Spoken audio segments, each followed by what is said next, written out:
श्रीमद् भागवत में भगवान कृष्ण उद्धव को एक बहुत सुंदर निर्देश देते हैं। कहते हैं यस्यात्म बुद्धि कुणपे त्रिधातुके स्वधिक कलत्रादिषु भौम इज्यधि जत तीर्थ बुद्धि सलीले न करेचित जनेषु अभिगेषु स एव गोखर। बहुत सुंदर श्लोक है। बोल रहे हैं यस्य आत्म बुद्धि कुणपे त्रिधातुके, बता रहे हैं कि शरीर किससे बना है? तो तीन धातुओं से बना है, कफ, वात और पित्त। अकॉर्डिंग टू आयुर्वेदा शरीर किसका कॉम्बिनेशन है? कफ, वात और पित्त। कोई भी बीमारी होती है तो आयुर्वेदिक जो डॉक्टर होता है क्या जांच करता है कि आपका कफ, वात, पित्त का जो रेशो है वो प्रॉपर है या नहीं है। तो ये जो शरीर है ये कफ, वात और पित्त का एक बैग जैसा है, कुणपे, त्रिधातु, इन तीन धातुओं का।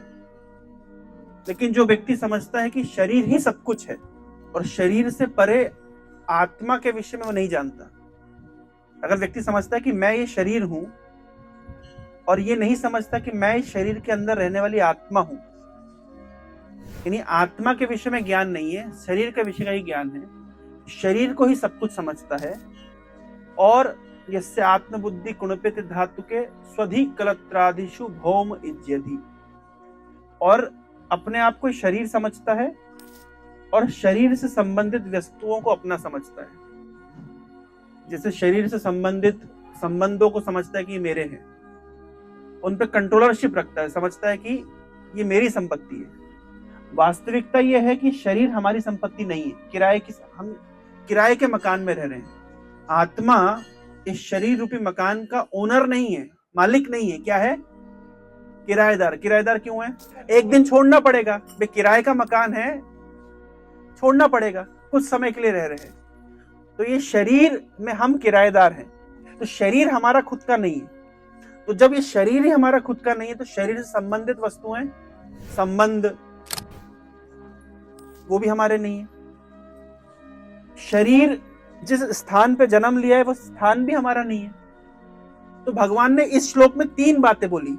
जो व्यक्ति शरीर को ही सब कुछ समझता है, जो व्यक्ति शरीर के संबंधों को ही सब कुछ समझता है, जो व्यक्ति उस जन्म भूमि को ही सब कुछ समझता है जिस जन्म भूमि में इस शरीर ने जन्म लिया है, और जो व्यक्ति तीर्थों का भ्रमण केवल स्नान करने के लिए करता है लेकिन तीर्थों में जाकर के साधुओं की संगति नहीं करता, इस व्यक्ति, ऐसा व्यक्ति सा एव गो खर। गो मतलब गाय और खर मतलब गधा। अभी दो गो और खर का उदाहरण क्यों दिया भगवान ने? प्रश्न उठता है, उदाहरण क्यों दिया? गाय का जब बछड़ा मर जाता है तो गाय दूध नहीं देती, तो लोग क्या करते जानते हैं? उस गाय के बछड़े की खाल रखते हैं और खाल के अंदर भूसा भर देते हैं, उसको खाल बछड़ा कहते हैं, और गाय के सामने उसको लाके खड़ा कर देते हैं। तो गाय को क्या लगता है? उसका बच्चा है। तो वात्सल्य के भाव से गाय दूध देना शुरू करती है। यानी गाय क्या है? यहाँ पे गाय को एक मूर्ख प्राणी की तरह दिखाया गया है। क्यों? वो नहीं समझ पा रही कि उसका बच्चा मर गया है, और मरे हुए बच्चे, उसकी डेड बॉडी को दिखा करके दूध निकालने वाला दूध निकाल लेता है। तो यहाँ पे गाय की तुलना किससे करी गई है? एक मूर्ख प्राणी से। तो जो व्यक्ति शरीर को ही सब कुछ समझता है, शरीर से संबंधित वस्तुओं को सब कुछ समझता है, और शरीर ने जिस भूमि में जन्म लिया है उसको ही सब कुछ मानता है, उसकी तुलना करी गई गाय से, क्योंकि गाय बुद्धू है, वो समझ नहीं पाती है कि मर गया है।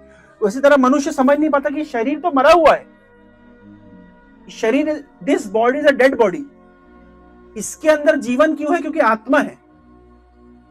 तो जैसे गाय उस खाल बछड़ा के अंदर आत्मा को नहीं देख पाती है, शरीर को ही देख करके दूध देने लगती है, वैसे वो मनुष्य केवल शरीर से ही संबंधित रखता है, अंदर की आत्मा को नहीं समझता। उसकी तुलना किससे करी गई है?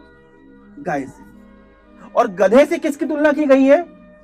जो व्यक्ति तीर्थ में जाता है स्नान करने के लिए लेकिन साधुओं की संगति नहीं करता, उसकी तुलना गधे से करी गई है। क्यों गधे से? आजकल तो देखिए हम लोग बस करके आते हैं, टैक्सी करके आते हैं, टाटा टेम्पो में आते हैं, ट्रेन में जाते हैं, फ्लाइट में जाते हैं। पहले लोग तीर्थों में जाते थे, कैसे जाते थे? पैदल जाते थे, और सामान किस पे रखते थे? गधे के ऊपर। तो गधा, मान लीजिए यहां से आपको जाना है बद्रीनाथ, तो आप भी जाएंगे और गधा भी जाएगा। यहां से आपको जाना है प्रयाग, आप भी जाएंगे, गधा भी जाएगा। लेकिन गधा के साथ स्थिति क्या है? गधा वो भार ढो करके जाएगा और एज इट इज भार ढो करके वापस आएगा। तो गधे का कोई लाभ नहीं हो तीर्थ में जाके। तो उसी प्रकार कोई व्यक्ति अगर तीर्थ में जाता है, केवल स्नान करता है, लेकिन साधु संगति नहीं करता, तो जो चेतना लेकर के गया था वही चेतना लेकर के वापस आता है।